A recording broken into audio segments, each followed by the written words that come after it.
मन कहता है भगवान मैं रोज़ तेरे दर पे आता हूँ, प्रार्थना भी करता हूँ, तुम मेरा ये काम कर दो, तुम मेरा वो काम कर दो। तो भगवान ये सब करने को नहीं बैठा। तुम अपना आराम से बैठो, बनी बनाई बन रही, अब कुछ बनना नहीं। ये सब खेल बने पड़े हैं। इन चीज़ों को भक्ति से क्यों तोल लेते हो कि ये सब ठीक होगा तो मैं परमात्मा में मन लगाऊंगा। हम कहते हैं परमात्मा में मन लगा लो, कुछ गलत दिखेगा ही नहीं तुम्हें। एक विश्वास होगा कि जो परमात्मा की तरफ से हो रहा है एकदम ठीक है।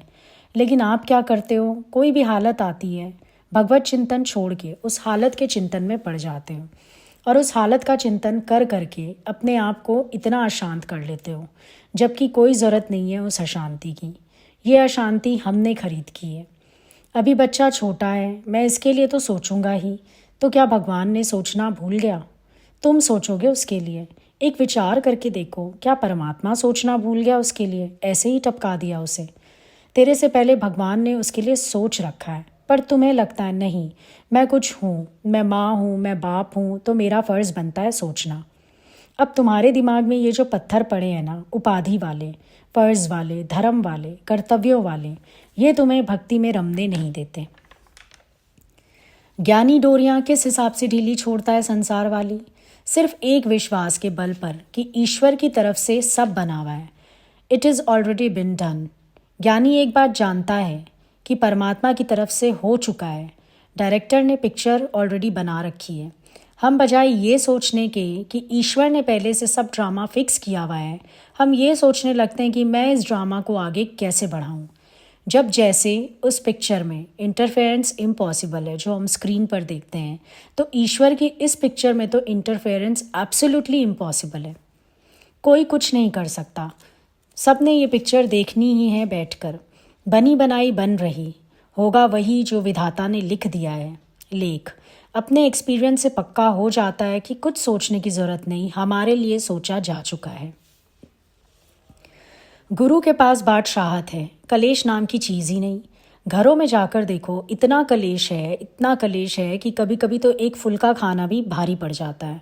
और गुरु के पास सारा दिन आनंद ही आनंद है। ईश्वर के भाव में क्या नुकसान है? बहुत अच्छा सोच के रखा है उसने मेरे लिए। भगवान बैठा है सबकी संभाल करने। एक पॉजिटिव विचार होना अंदर, तो जगत की सारी घटनाओं से इंसान बच सकता है।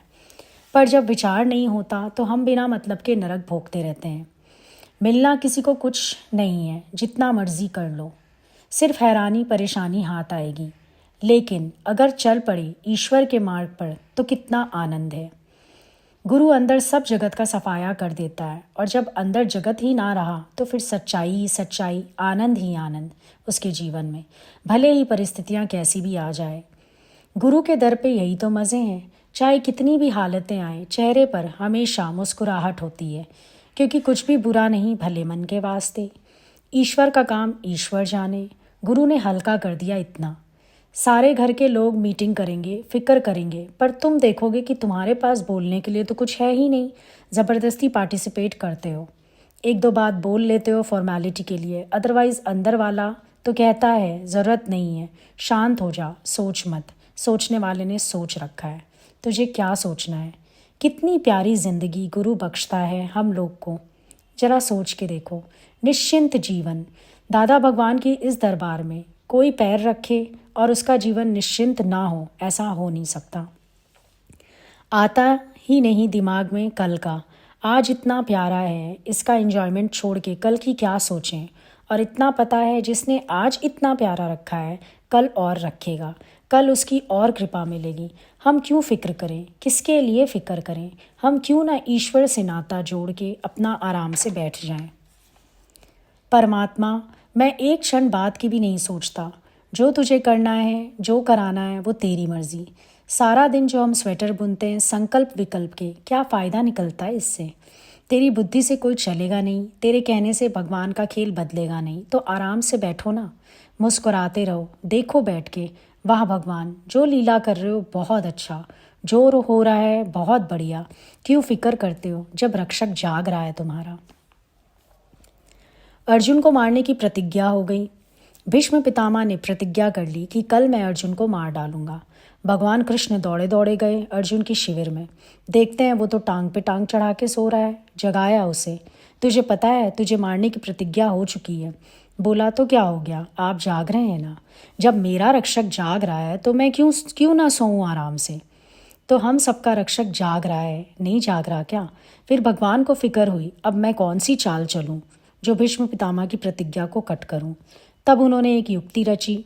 उस दिन रात को भीष्म पितामह ने दुर्योधन की पत्नी को बुलाया था कि तुम आना, मैं तुम्हें आशीर्वाद दूंगा अखंड सौभाग्यवती होने का। भगवान को ये बात पता थी। फटाफट द्रौपदी को लेकर भीष्म पितामह के शिविर में पहुंच गए। उसकी चप्पल भी अपने हाथ में ले ली कि कहीं आवाज़ ना हो जाए, और उसको बोला अंदर जाओ, पैर छुओ उनके। उसने पैर छुए। अब अगले को तो यही पता था कि जिसको अपॉइंटमेंट दिया है वही आया होगा। अखंड सौभाग्यवती भव का आशीर्वाद दे दिया। अब जैसे ही आशीर्वाद दिया, द्रौपदी ने पल्ला उठा दिया। बोलती है, मेरे पति को मारने की प्रतिज्ञा करते हो आप और मुझे अखंड सौभाग्य का आशीर्वाद देते हो, ये क्या मतलब।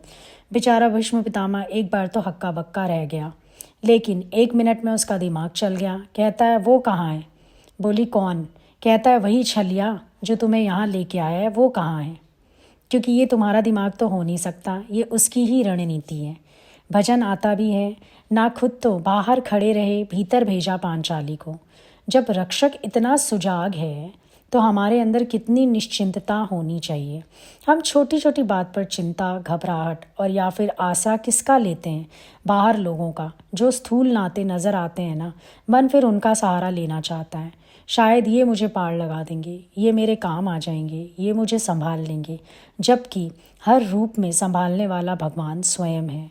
और जब तक चक्कियाँ पीसोगे ना संसार की दिमाग में, तब तक भक्ति में मन नहीं लगेगा।